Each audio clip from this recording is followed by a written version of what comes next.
బులెటిన్లో మరో breaking news చూస్తున్నాం. మల్టీప్లెక్స్లకు తెలంగాణ హైకోర్టు ఊరట కల్పించింది. 16 సంవత్సరాలలోపు పిల్లల్ని అన్ని షోలకు అనుమతించాలని సవరించిన ఉత్తర్వులను జారీ చేసింది. ఇటీవల ప్రీమియర్ షోలు, బెనిఫిట్ షోలు, స్పెషల్ షోలకు చిన్నారుల అనుమతిని న్యాయస్థానం నిరాకరించింది. జనవరి 21న ఇచ్చిన తాజా ఉత్తర్వులను తాజాగా సవరించింది. ఈ కేసుకు సంబంధించి తదుపరి విచారణను మార్చి 17కి వాయిదా వేసింది. తెలంగాణలో బెనిఫిట్ షోలు, ప్రీమియర్, స్పెషల్ షోలపై హైకోర్టు మరోసారి కీలక తీర్పును వెలువరించింది. థియేటర్లలో ప్రత్యేక షోలు నిర్వహించేందుకు అనుమతి లేదని స్పష్టం చేసింది. ఇప్పటికే జనవరి 21న హైకోర్టు ఈ మేరకు ఉత్తర్వులు జారీ చేసినప్పటికీ తాజాగా ఉత్తర్వులను సవరిస్తూ మరోసారి ప్రీమియర్, బెనిఫిట్ షోలపై నిషేధాన్ని స్పష్టం చేసింది. అంతేకాకుండా 16 సంవత్సరాలలోపు పిల్లలకు అన్ని షోలలో ప్రవేశానికి హైకోర్టు అనుమతి ఇచ్చింది.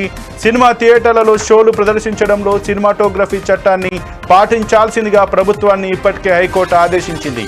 ఈ చట్టం ప్రకారం అర్ధరాత్రి 1:30 నుంచి ఉదయం 8:40 వరకు థియేటర్లలో ప్రత్యేక షోలు నిర్వహించరాదని న్యాయస్థానం స్పష్టం చేసింది.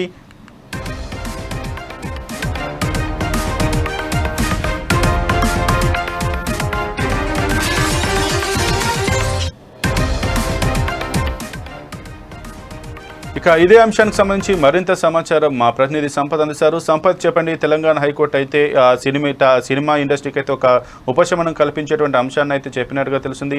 16 సంవత్సరాలలోపు వయసు గల ఎవరైనా యువకులు కావచ్చు, యువకులు ఎవరైనా కూడా సినిమాకి ఏ షోలోనైనా వెళ్ళడానికి అనుమతి ఇచ్చినట్టుగా తెలిసింది. దీని గురించి మీ దగ్గర ఉన్న పూర్తి సమాచారం ఏంటి?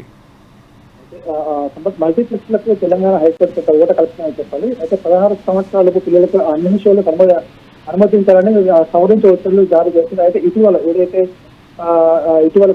జనవరి 21 తారీఖు కోర్టు తీర్పు ఇచ్చిందో దానికి సంబంధించి ఎందుకంటే బెనిఫిట్ షోలకు కానీ అలాగే స్పెషల్ షోలకు చిన్నారు 16 సంవత్సరం చిన్నారులు అనుమతించాలని కోర్టు అప్పుడు చెప్పడం కూడా జరిగింది. దీనికి సంబంధించి ఏదైనా ఉత్తర్వులు సవరిస్తూ కూడా 16 సంవత్సరాల పిల్లల్ని అంటే అన్ని షోలకు అనుమతిస్తూ మరొకసారి సవరించిన దాన్ని కూడా న్యాయస్థానం ఈ రోజు అనుమతించింది. అయితే ఏదైతే సంధ్యా థియేటర్ వద్ద జరిగిన పుష్పకు సంబంధించిన ఘటనలో ఏదో జరిగిందో ఆ రోజు కూడా ప్రభుత్వం ముందుగా ఆలోచించి ఇక్కడ నుంచి బెనిఫిట్ షోలకు కానీ స్పెషల్ ఫీమేల్ షోలకు అనుమతించడం అది చెప్పడం కూడా జరిగింది.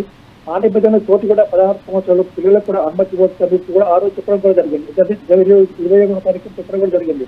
అయితే అదే ఉత్తర్వులు హైకోర్టు సవరిస్తూ అయితే ఈ రోజు ఏంటంటే 16 సంవత్సరాలకు పిల్లలను కూడా అన్ని షోలకు అనుమతించాలని కూడా హైకోర్టు చెప్పడం జరిగింది. దీనికి సంబంధించి మార్చి 17వ తారీఖు కూడా ఈ కేసును వాయిదా వేస్తూ కూడా హైకోర్టు ప్రకటించింది.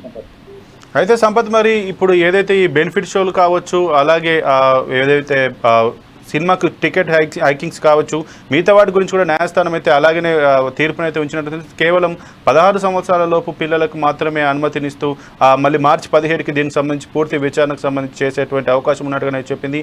దీనిపైన ఇటు సినీ ప్రముఖులు కావచ్చు, టాలీవుడ్ ఇండస్ట్రీ ఏ విధంగా స్పందిస్తుంది? అదే గతంలో కూడా మనకు ఎందుకంటే ఏదైతే రేవంత్ రెడ్డి అధ్యక్షులు ఏదైతే మనకు ఇది కమాండ్ కంట్రోల్ రూమ్ లో జరిగిందో ఆ రోజు కూడా బెనిఫిట్లకు సంబంధించి కూడా కొంచెం మాట్లాడడం కూడా జరిగింది. ఎందుకంటే మల్టీప్లెక్స్ వాళ్ళు కూడా అందరూ విజ్ఞప్తుల మేరకే దీనికి సవరించడం జరిగింది. అయితే ఈ చట్టం ప్రకారం ఏదైతే ఈ సినిమాటోగ్రఫీ చట్టం ప్రకారం అయితే అర్ధరాత్రి నుంచి ఏదైతే 1:30 గంటల నుంచి ఉదయం 8 వరకు థియేటర్ ప్రత్యేక షోలు కానీ నిర్వహించాల్సిన చెప్పడం కూడా జరిగింది. కాబట్టి ఏదైతే పుష్పకు సంబంధించి చట్టం జరిగిందో అప్పటి నుంచే ఈ షోలకు అనుమతి ఇవ్వదంటూ కూడా చెప్పడం జరిగింది. కానీ ఇప్పుడు ఈ మధ్య అంటే ఎందుకంటే ఈ మల్టీప్లెక్స్ లో యజమానులు వాళ్ళని దృష్టిలో పెట్టుకొని ఈ 16 సంవత్సరాల పిల్లలను కూడా అన్ని షోలకు అనుమతించడం కోర్టుకు వచ్చే తీర్పులు సవరించారు చెప్పండి. Okay, thank you Sampath.